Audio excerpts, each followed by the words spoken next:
Hola, soy Manu Moreu y soy tutor de CTO. Voy a contaros la tutoría de cardio. Voy a intentar enseñaros cómo estudiar mejor cardiología y ser capaces de responder muchas preguntas. La cardiología representa muchas preguntas en el MIR y con esta tutoría pretendo intentar hacer una introducción a cómo resolver el mayor número de preguntas, cómo rentabilizar vuestro estudio. Lo primero sería dar unos consejos generales. En cardiología el consejo general sería que os fijaréis mucho en la fisiopatología de las enfermedades. No hay que contentarse con memorizar datos.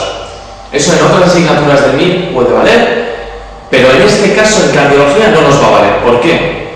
Porque la fisiopatología nos va a permitir responder muchas preguntas incluso desconociendo la teoría. Es decir, entendiendo la enfermedad y entendiendo la pregunta, vamos a poder contestar esa pregunta y por tanto acertar puntos, que al final es el objetivo. Aparte de esto, os diría que las preguntas de cardio en el MIR cada vez son más de tipo caso clínico. Esto puede parecer peor, pero no lo es. ¿Por qué? Muy sencillo. Porque las preguntas tipo caso clínico nos van a dar pistas. Nos van a dar pistas que nos van a ayudar a responder esas preguntas, con lo cual lo único que hay que hacer es identificar las pistas y con esas pistas ser capaz de responder las preguntas. ¿Qué os recomiendo? Que hagáis listas. Hagáis una lista de pistas para resolver preguntas tipo caso clínico. Es decir, por ejemplo, el soplo que cambia con la posición. Bueno, en ese caso sería el mixoma auricular, eso sería una pista. Lo pueden poner en una pregunta muy larga contándonos grandes antecedentes personales del paciente, pero lo importante va a ser ese soplo que cambia con la posición. Y eso nos va a hacer pensar en mixoma auricular. ¿De acuerdo? Eso es un ejemplo. Otra cosa que os diría es que el número de preguntas directas de cardiología cada vez es menor o estable, digamos. Lo que aumentan son las preguntas relacionadas con cardiología, como he dicho, de temas fisiopatológicos o como he dicho, temas farmacológicos. Esas preguntas son muchas, junto con cardio van a consistir en un gran número de preguntas de esta asignatura que su estudio nos va a permitir contestar en un amplio porcentaje. Si estudias cardiología bien, vas a ser capaz de responder muchas preguntas, con lo cual es importante perderle el miedo y lanzarse a intentar entenderla. Os preguntaréis cuál es el orden que hay que seguir para estudiar cardiología. Es muy sencillo. El orden es el de las conclusiones. Los temas más preguntados deben estudiarse al principio. Va a haber una excepción que voy a contar en breve, pero que os quede muy claro eso, para esta asignatura y para la inmensa mayoría de las asignaturas que se preparan cara al examen. ¿De acuerdo? Las conclusiones es el orden primordial de estudio. En este caso de cardio, como os he contado, hay una pequeña excepción. Y es que el primer tema que os recomendamos estudiar es el de semiología. Y diréis, ¿por qué hay que estudiarse semiología antes, cuando es un tema relativamente menos preguntado que cardiopatía isquémica o que valvulopatías? Bueno, como he dicho en la introducción, comprender la fisiopatología nos va a dar preguntas. Pero es que comprender la semiología también va a permitir que acertemos muchas preguntas. ¿Por qué? Porque los síntomas que presenta el paciente van a ser muy indicativos de su enfermedad y por tanto vamos a ser capaces de contestar preguntas solo conociendo los síntomas y por tanto la semiología es muy importante. ¿Qué tipos de preguntas hay en semiología? Tenemos preguntas directas de semiología, ¿cómo es el soplo en la insuficiencia tricúspide? Y luego tenemos preguntas indirectas, preguntas metidas dentro de un caso clínico y la semiología nos va a permitir contestar. Son las pistas de las que hablaba antes. Centraros sobre todo y prestad mucha atención en este tema a los soplos y ruidos cardíacos y a la presión venosa y yugular. Esos son dos aspectos importantes de este tema. Cuando terminéis el tema de semiología hay que afrontar el tema de cardiopatía isquémica. Es el tema individual más preguntado en el MIR. Por lo tanto, quiere decir que su importancia es absoluta. Es un tema que hay que controlar todo. Hay que conocer todo, hay que saber enfocar casos clínicos, hay que saber contestar a preguntas directas y hay que conocerlo todo. Hay que estudiarlo mucho y os recomiendo que le deis un tiempo muy importante, con calma, pero sin prisa, pero sin pausa. Es decir, no teniendo miedo al tema, pero estudiándolo en su totalidad. ¿Qué cosas os recomiendo que prestéis mayor atención? Muy bien, prestad mucha atención al síndrome coronario agudo. Y dentro del síndrome coronario agudo, a su detección. cómo detecto un síndrome coronario agudo. Y después de eso, ya sé que tengo un síndrome coronario agudo. Ahora, ¿cómo lo manejo? ¿Cómo es el manejo diagnóstico? ¿Cuándo hacer un electrocardiograma? ¿Cuándo hacer un ecocardiograma? ¿Cuándo hacer una prueba de esfuerzo? ¿Cuándo hacer una coronariografía? ¿Cuándo hacer todas esas pruebas? Entender el momento de cada paciente según su patología y entender el por qué hacemos esas pruebas. El otro manejo que sería importante en el síndrome coronario agudo sería el terapéutico. ¿Cuándo uso cada fármaco? Y sobre todo los efectos secundarios de esos fármacos y cuál de estos fármacos aumenta la supervivencia. En cardiología les gusta mucho preguntar qué fármaco aumenta la supervivencia en cada caso, con lo cual memorizadlos. Otro tema importante dentro de la cardiopatía isquémica serían los factores de riesgo cardiovascular, incluyendo la lipoproteína A y el aumento de la homocisteína, que no se os olvide. Y recordaros, la lista hay que sabérsela. Haced una regla, como queráis, pero conocedla. La parte final de cardiopatía isquémica serían las complicaciones. Dentro de las complicaciones, centraros mucho en las arritmias. Lo que os tenéis que centrar es en las más frecuentes y en las más graves. Olvidaros del resto, ¿de acuerdo? Y en las complicaciones mecánicas, lo que tenéis que hacer es un diagnóstico diferencial clínico. Saber en qué momento se produce cada complicación mecánica y cómo identificarla clínicamente. Estas serían las cosas más importantes de la cardiopatía isquémica. El siguiente tema de importancia sería el de valvulopatías. Para afrontar este tema os recomiendo que hagáis una tabla grande, una tabla pequeña, una tabla que os ayude, me da igual el tamaño y lo que tenga. Cada uno tendrá un tamaño específico para su tabla, porque le ayudará más o menos. No es mejor una tabla por ser más grande. La mejor tabla es la que más nos ayuda a contestar preguntas. No olvidéis eso. ¿Qué tenéis que poner en esa tabla? Os aconsejaría que pusierais la etiología de estas valvulopatías.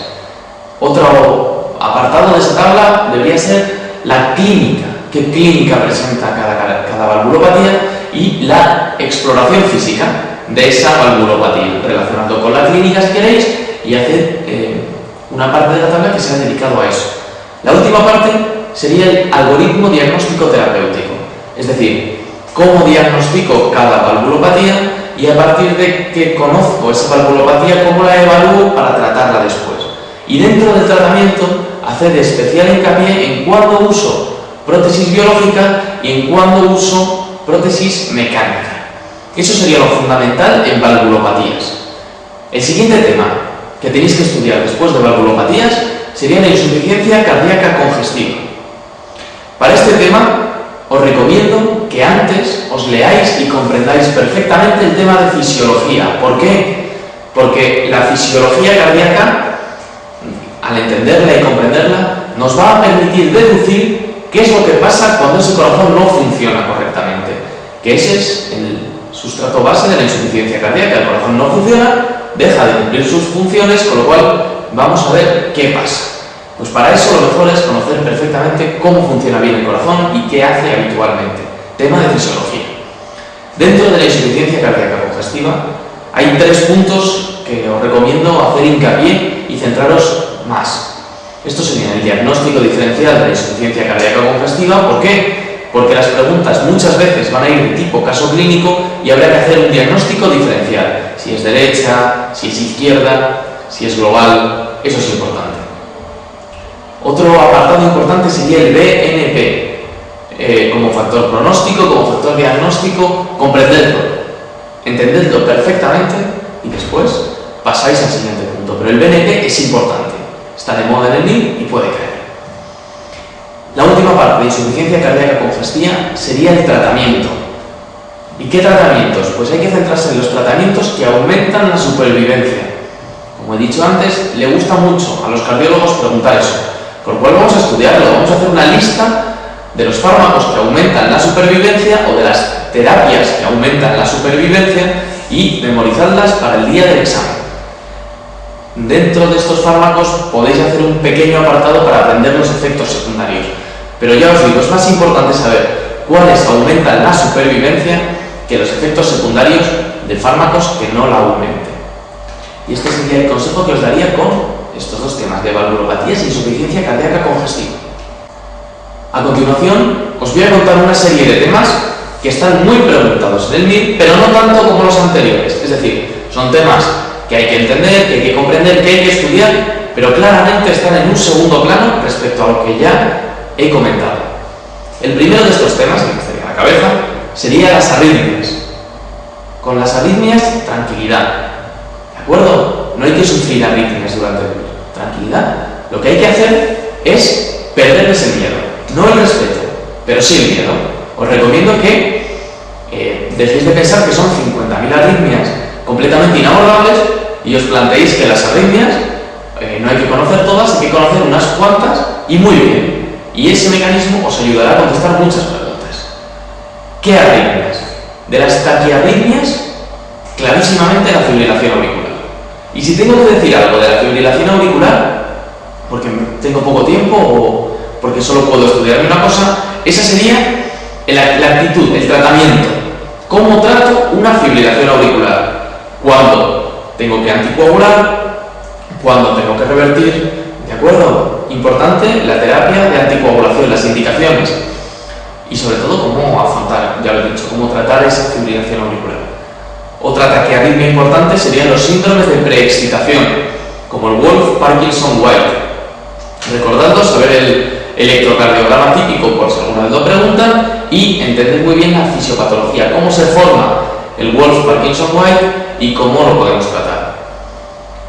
Otras arritmias serían las post-infarto agudo de miocardio, ¿de acuerdo? Depende cuáles son las más importantes, cuáles son las que se producen en las menos de 24 horas, a partir de las 24 horas, y prestar especial atención al RIVA, al ritmo ilioventricular acelerado. ¿Por qué?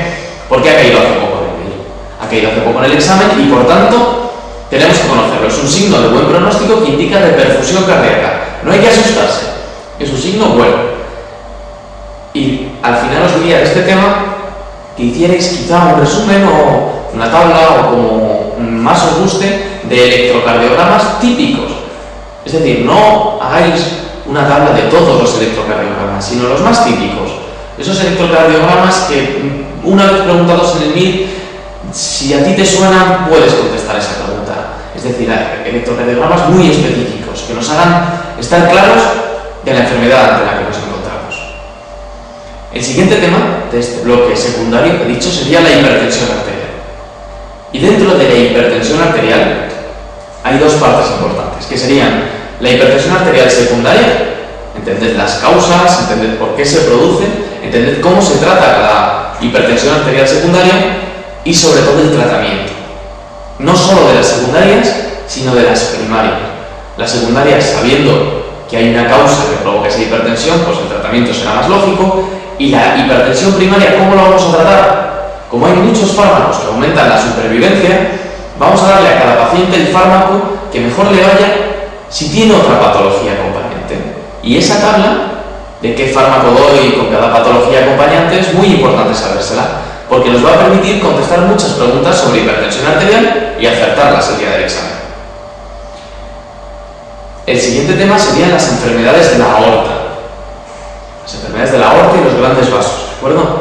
Tenemos dos bloques principales, que serían los aneurismas de aorta, la actitud diagnóstico-terapéutica en este caso, cuando opero, cuando no opero, cuando es un aneurisma se considera grande, tanto en la aorta ascendente, en la descendente, en la torácica, en la abdominal.